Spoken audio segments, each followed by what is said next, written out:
Student. তো আমরা পড়ছিলাম ক্লাস 11-এর রাসায়নিক তাপগতিবিদ্যা। সেখানে আমরা আগের দিন আন্তঃশক্তি এবং আন্তঃশক্তির পরিবর্তন সম্পর্কে আলোচনা করেছি। আজকে আমরা আলোচনা করব তাপ এবং তাপ সম্পর্কিত যতগুলো বিষয় আছে সেগুলো, ঠিক আছে? তো আগের ক্লাসে, মানে তারও আগের ক্লাসে, আন্তঃশক্তির আগের ভিডিওতে আমি বলেছিলাম যে তাপ কি, তাপ কাকে বলে, বা তাপ পরিমাপের একক কি। আজকে আমরা পড়ব তাপের চিহ্ন এবং তাপকে কখন ধনাত্মক ধরাবে, তাপকে কখন ঋণাত্মক ধরাবে, সেইগুলো নিয়ে, ঠিক আছে? তো দেখো, আমরা বলেছিলাম যে তাপের চিহ্ন দুটো হতে পারে।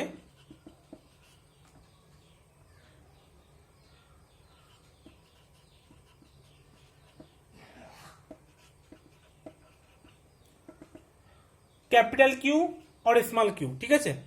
তো এখানে আমি স্মল কিউ নিলাম তাপের চিহ্ন। এবার দেখো, কোনো একটা সিস্টেমের এনার্জি যদি বৃদ্ধি পায় তাহলে সেখানে কিউটা পজিটিভ হবে। সিস্টেমের এনার্জি বাড়লে কিউটা পজিটিভ, আর সিস্টেমের এনার্জি কমলে কিউটাকে আমরা নেগেটিভ ধরবো, ঠিক আছে? এবার সিস্টেম এনার্জি কখন বৃদ্ধি পাবে? যদি পরিবেশ থেকে সিস্টেমে তাপের প্রবাহ হয়। কি বললাম? পরিবেশ থেকে সিস্টেমে হিটের প্রবাহ হলে সিস্টেম এনার্জি বৃদ্ধি পাবে, তাই তো? মানে সিস্টেম কি করছে? পরিবেশ থেকে তাপ শোষণ করছে। সিস্টেম পরিবেশ থেকে তাপ যদি শোষণ করে তাহলে সিস্টেমের এনার্জি বৃদ্ধি পাবে, আর সিস্টেমের এনার্জি যদি বৃদ্ধি পায় তাহলে কিউটা পজিটিভ হবে, ঠিক আছে? আর যখন সিস্টেম পরিবেশে তাপ ছেড়ে দেবে, যখন সিস্টেম পরিবেশে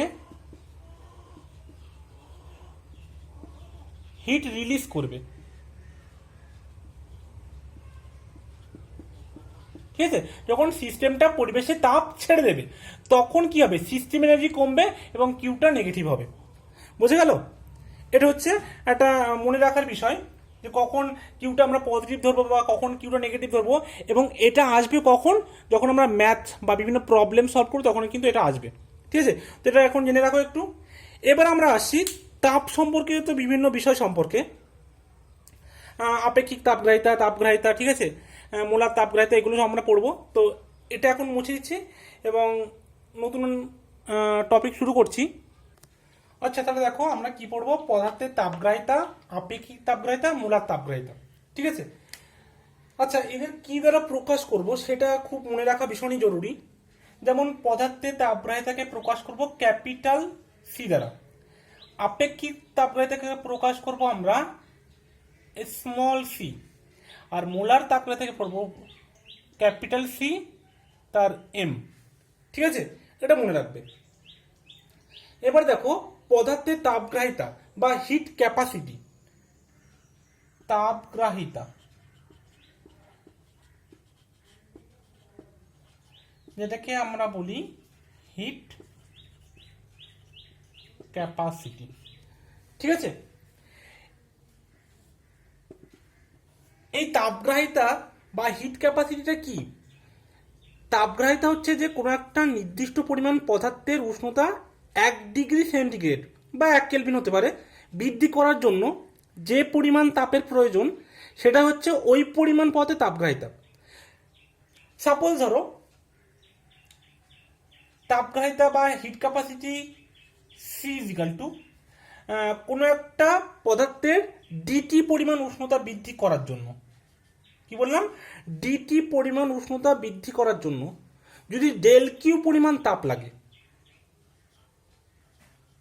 তাহলে তাদের যে অনুপাত সেটা হচ্ছে হিট ক্যাপাসিটি, ঠিক আছে? তাদের যে অনুপাতটা, মানে কোনো একটা পদার্থের উষ্ণতা ডিটি পরিমাণ বৃদ্ধি করার জন্য যে পরিমাণ তাপ লাগে সেটা হচ্ছে ওই পদার্থের তাপগ্রাহিতা, ঠিক আছে? বোঝা গেল? তাহলে এটা হচ্ছে তাপগ্রাহিতা। এবার আমরা আসছি আপেক্ষিক তাপগ্রাহিতা। আচ্ছা, তাপগ্রাহিতার এককটা দিলে কি হবে? এসআইতে। জুল পার ডিগ্রি সেন্টিগ্রেড, তাই তো? কারণ আমরা হিটের ইউনিট কি বলেছিলাম? জুল। আর টেম্পারেচার কি? Degree centigrade. তাহলে ইউনিটটা কি হবে? জুল পার ডিগ্রি সেন্টিগ্রেড, বা এরকমও হতে পারে জুল ডিগ্রি সেন্টিগ্রেড তার ইনভার্স। এটা কিসে? এসআইতে। আর ওটা যদি সিজিএস হয় তাহলে ওটা ক্যালোরি হবে। বুঝে গেল? আর যদি তোমরা ক্যালভিনে করো তাহলে ওটা জুল পার কেলভিন হবে।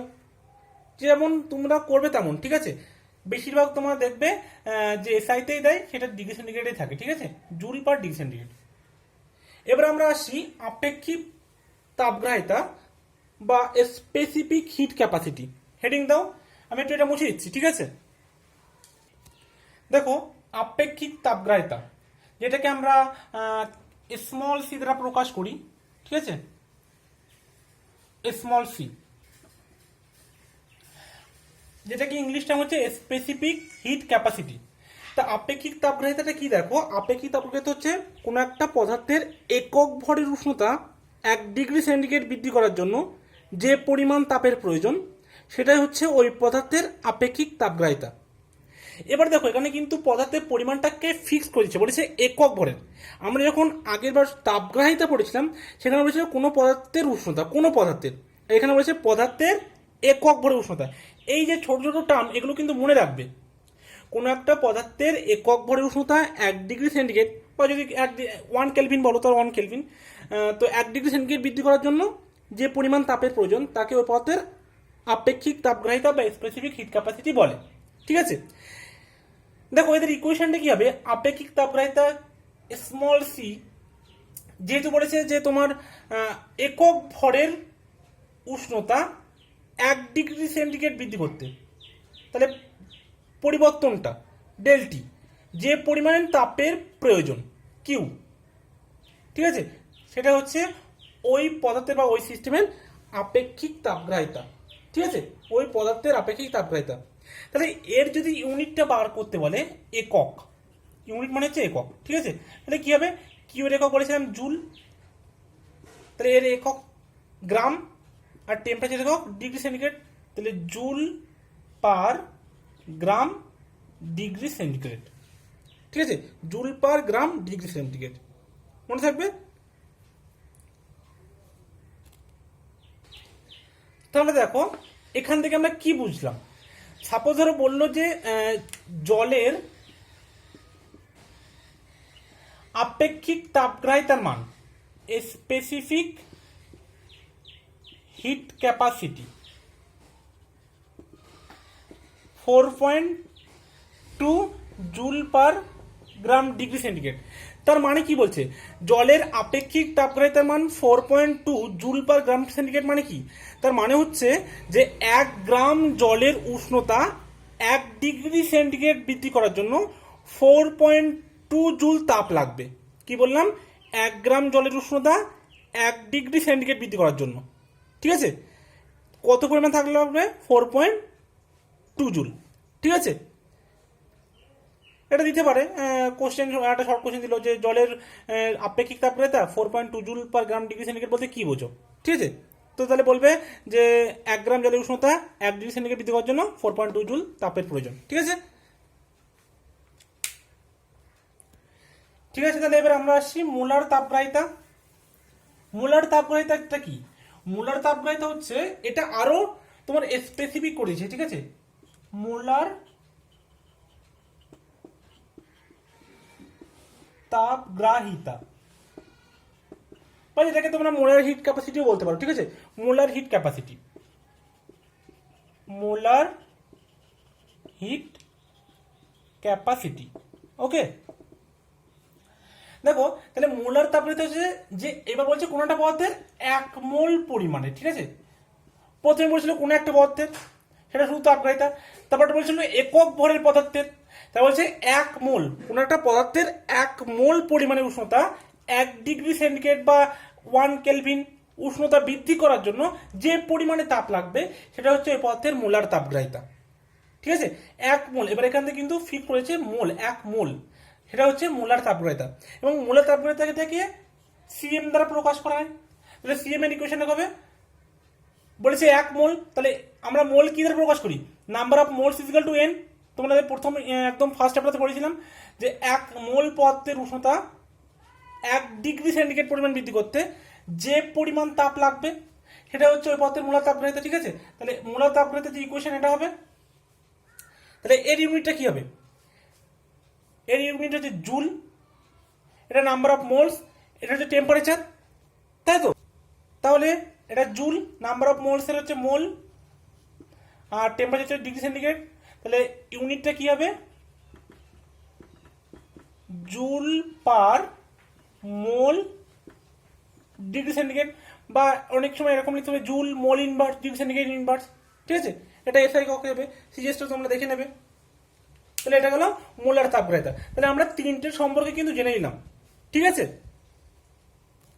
আবার দেখো আপেক্ষিক তাপগ্রাহিতা দু রকমের হয়, ঠিক আছে। Specific heat capacity, SP means specific heat capacity, দু প্রকার হয়। একটা হচ্ছে স্থির আয়তনে, এটা ভলিউমটা ফিক্সড সেজন্য সিভি, আর একটা হচ্ছে স্থির চাপে সিপি, পি মিনস প্রেসার। একটা হচ্ছে স্থির চাপে স্পেসিফিক হিট ক্যাপাসিটি, একটা স্থির আয়তনে স্পেসিফিক হিট ক্যাপাসিটি, ঠিক আছে। আয়তন মানে ভলিউম, তাহলে ভলিউমটা যেহেতু স্থির সেই জন্য ওটাকে ভলিউম দ্বারা লেখা হচ্ছে, আর যখন আমরা স্থির রাখবো চাপ তখন পিটাকে সিপি হিসেবে লিখবো, ঠিক আছে, পিটাকে কনস্ট্যান্ট রাখবো। তাহলে স্থির চাপে আপেক্ষিক তাপগ্রাহিতা আর স্থির আয়তনে আপেক্ষিক তাপগ্রাহিতা। দেখো স্থির আয়তনের আপেক্ষিক তাপগ্রাহিতা বলতে আমরা যদি আয়তন স্থির রেখে একক ভর বিশিষ্ট কোনো পদার্থের 1 ডিগ্রি সেন্টিগ্রেড উষ্ণতা বৃদ্ধি করতে যে পরিমাণে তাপ লাগবে সেটা হচ্ছে ওই পদার্থের স্থির আয়তনে আপেক্ষিক তাপগ্রাহিতা।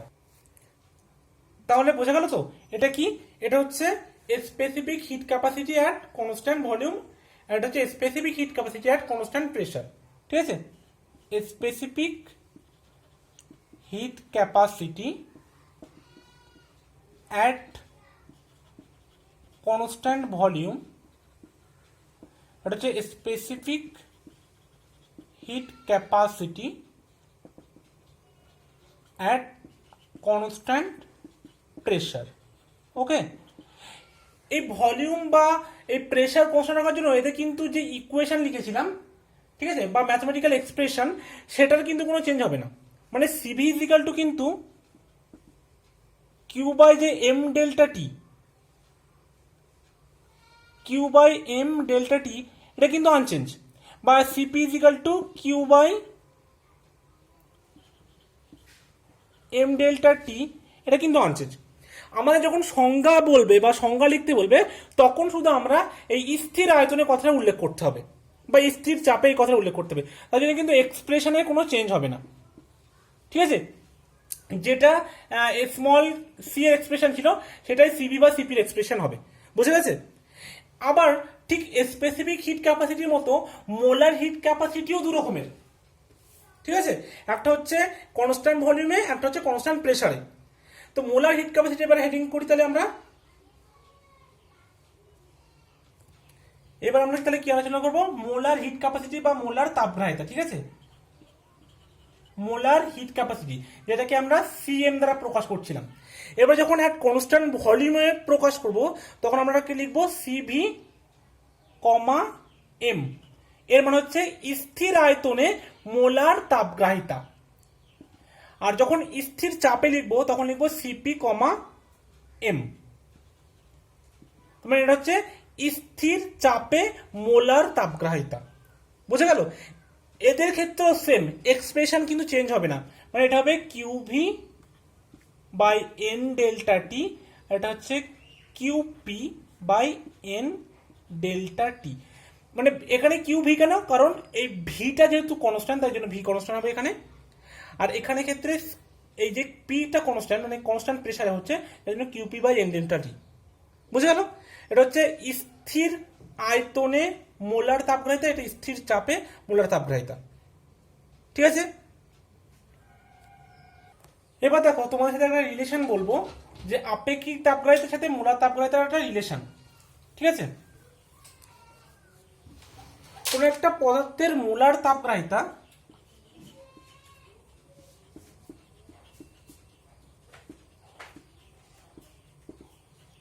সমান সমান আণব ভর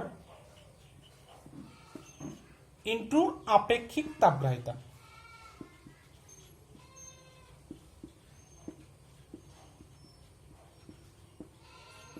আমি তোমাদের এটা এই জন্য দিলাম, তার কারণ হচ্ছে যদি কোথাও যদি কনভার্সন করতে হয়, ঠিক আছে, কনভার্সনের সময় দেখা যাচ্ছে কোনো একটা মৌলের মোলার তাপগ্রাহিতা দিয়ে দিয়েছে, তুমি সেটাকে সেখান থেকে আপেক্ষিক তাপগ্রাহিতা বার করতে পারবে, বা আপেক্ষিক তাপগ্রাহিতা দিয়েছে সেখান থেকে তুমি মোলার তাপগ্রাহিতা বার করতে পারবে। যদি তুমি আণব ভরটা জানো, ঠিক আছে, বা যে আণবিক ভর কোনো একটা ধরো অণু দিয়ে দিল, তার যদি আণবিক ভর তোমরা জানো, বা কোনো একটা মৌল দিল, তাহলে তার থেকে তোমরা এটাকে ইন্টারচেঞ্জ করতে পারবে, ঠিক আছে। অর্থাৎ আমরা লিখতে পারি মোলার তাপগ্রাহিতা capital CM is equal to আণবিক ভর molecular mass M into small C, ঠিক আছে। এই রিলেশনটা মনে রাখবে। আরেকটা রিলেশন তোমরা নিশ্চয়ই সবাই জানো, যে আইডিয়াল গ্যাসের জন্য CP minus CP is equal to R, ঠিক আছে, এক মোলের জন্য, মানে আইডিয়াল আদর্শ এক মোল আদর্শ গ্যাসের জন্য কি জানো তোমরা, 1 mole ideal gas for 1 mole ideal gas কি জানো, যে CP minus CV is equal to R, এক মোলের জন্য। তাহলে দেখো এবার যদি এটাকে মোলার তাপগ্রাহিতা প্রকাশ করি, ঠিক আছে, সিপিএম সিভিএম মানে স্থির চাপে মোলার তাপগ্রাহিতা আর স্থির আয়তনে মোলার তাপগ্রাহিতা, এদের বিয়োগফলটা সর্বজনীন গ্যাস ধ্রুবকের সমান। এই রিলেশনটা নিশ্চয়ই তোমরা গ্যাস চ্যাপ্টারে পড়েছো, ঠিক আছে, এবং এটা কিন্তু সবসময় একদম অলওয়েজ ট্রু হয়, ঠিক আছে। এবার দেখো তোমরা এই রিলেশন থেকে তোমরা কি করতে পারবে, তোমরা কিন্তু এই স্মল সি এর মানটা বার করতে পারবে, ঠিক আছে। দেখো এই যে ক্যাপিটাল সি এম দেওয়া আছে, আমরা যদি এর সাথে এম গুণ করে দিই, তাহলে এম, এটা মানে আমরা কি লিখতে পারি, যে এম ইন্টু স্মল সি, কিন্তু স্মল সির সাথে যেহেতু এখানে প্রেশার কনস্ট্যান্ট, তাহলে এরও প্রেশার কনস্ট্যান্ট রাখতে হবে, মানে কি specific heat capacity at constant pressure, আর এটা হচ্ছে specific heat capacity at constant volume equal to 1, ঠিক আছে। তাহলে এই দুটো রিলেশন কিন্তু অবশ্যই মনে রাখবে, ভেরি ভেরি ইম্পর্টেন্ট। যে কোনো ম্যাথ বা যে কোনো প্রবলেম সলভ করতে গেলে কিন্তু এগুলো লাগবে, ঠিক আছে। এগুলো কিন্তু সব স্মল সি, এটা হচ্ছে ক্যাপিটাল সি, মানে এগুলো হচ্ছে মোলার তাপগ্রাহিতা, এটা হচ্ছে আপেক্ষিক তাপগ্রাহিতা, ঠিক আছে। মোলার হিট ক্যাপাসিটি থেকে দেখো আমরা আরো একটা রিলেশন বার করতে পারি, তাহলে এটা মুছে দিচ্ছি ওপরের গুলো। দেখো আরো একটা রিলেশন বার করতে পারি মোলার হিট ক্যাপাসিটি থেকে, যে কি না মোলার হিট ক্যাপাসিটি এট কনস্ট্যান্ট ভলিউম ইকুয়াল টু আমরা কি লিখেছিলাম, QV by N delta T. এখান থেকে যদি কিউভির মানটা বার করতে পারে, বা কিউভি ইকুয়াল টু আমরা কি লিখতে পারি, সিভিএম ইন্টু এন, তাই তো, এন সিভিএম ইন্টু ডেল্টা টি, তাই তো, এটা লিখতে পারি আমরা, বোঝা যাচ্ছে সবাই। আবার এখান থেকে ঠিক একই রকম ভাবে molar heat capacity at constant pressure equal to কি লিখতে পারি, QP by N delta T. এখান থেকে কিউপির মান কত হবে, N CP M into delta T. তাহলে এই যতগুলো রিলেশন আসছে সমস্তগুলো রিলেশনগুলো মনে রাখবে। সমস্ত রিলেশনে কিন্তু আমাদের ম্যাথ প্রবলেম বা যতগুলো প্রবলেম আছে প্রবলেম সলভ করার সময় কিন্তু কাজে লাগবে, ঠিক আছে। এই রিলেশন কিন্তু মনে রাখবে, একটা রিলেশন ভেরি ভেরি ইম্পর্টেন্ট, ঠিক আছে। তারপরে এখান থেকে দুটো গেল, এটা 2 নম্বর রিলেশন, এটা 3 নম্বর রিলেশন, এটা হলো 4, এটা 5, ঠিক আছে। এই 5টা রিলেশন কিন্তু অবশ্যই মনে রাখবে তোমরা, ঠিক আছে। এবার আমরা একটা নতুন টার্মের সাথে পরিচিত হব, সেটা হচ্ছে গামা। তাহলে এগুলো আমরা সব মুছে দিচ্ছি। দেখো গামাটা কি, গামা হচ্ছে স্থির চাপে মোলার তাপগ্রাহিতা এবং স্থির আয়তনে মোলার তাপগ্রাহিতা, এই দুটোর অনুপাত। কি বললাম, গামা ইজ ইকাল টু, এটার নাম হচ্ছে gamma, gamma is equal to C P by. ঠিক আছে, স্থির চাপে মোলার তাপগ্রাহিতা এবং স্থির আয়তনে মোলার তাপগ্রাহিতার অনুপাতকে গামা দ্বারা প্রকাশ করা হয়। জাস্ট তোমাদের এইটুকুই জানার আছে। এবং আরো একটু আমি বলে দেবো, এটা তোমার ফিজিক্স আছে, তোমার ক্লাস 11-এ আছে, তোমরা এটা সম্পর্কে ডিটেল ফিজিক্সে পড়বে, বা কেমিস্ট্রি যদি পরবর্তীতে আসে তাহলে সেখানে বলবো যে গামাটা মান, ঠিক আছে, গামার মান মনোঅ্যাটমিক, ডায়াটমিক এবং পলিঅ্যাটমিকের ক্ষেত্রে ভিন্ন ভিন্ন হয়। তো এখানে একটু বলে দিই, গামার মান মনোঅ্যাটমিকের ক্ষেত্রে 1.66 হয়, আর ডায়াটমিকের ক্ষেত্রে 1.4 হয়, আর পলিঅ্যাটমিকের ক্ষেত্রে 1.33 হয়। ঠিক আছে, এবার স্যার এটা কোথা থেকে এসছে, কীভাবে এসছে, কেন এসছে, ঠিক আছে, এগুলো এখন তোমাদের নেই। এটা তোমাদের ফিজিক্সে আছে, ফিজিক্সের স্যার তোমাদের ভালোভাবে বোঝাবেন। জাস্ট তোমাদের এইটুকু আছে, gamma is equal to C P by. ঠিক আছে, এবং তোমাদের যদি সিপি এবং সিবির মান জানা থাকে তাহলে তোমরা সেখান থেকে গামার মানটা বার করবে, এইটুকু আছে। ঠিক আছে, যদি বলে গামা কি, তো বলবে যে স্থির চাপে মোলার তাপগ্রাহিতা এবং স্থির আয়তনে মোলার তাপগ্রাহিতার অনুপাতকে গামা বলা হয়। ঠিক আছে, এবং মোনোঅ্যাটমিক ডায়াটমিক ক্ষেত্রে বলে দিলাম মানগুলো, জেনে রাখতে পারলে ভালো। ঠিক আছে, কোনো অসুবিধা নেই। তো আজকে আমি হিট সম্পর্কিত যতগুলো টপিক ছিল সমস্ত টপিকগুলো বলে দিচ্ছি। আশা করি নেক্সট ক্লাসে আমরা কার্য সম্পর্কে পড়বো এবং কার্য সম্পর্কিত যত জিনিস আছে সেগুলো সব আলোচনা করব। তো এগেইন থ্যাংক ইউ গাইজ, আজকে এই পর্যন্তই। পরের দিন আমরা আবার কার্য সম্পর্কে আলোচনা করব। ঠিক আছে, তো থ্যাংক ইউ এভরিবডি।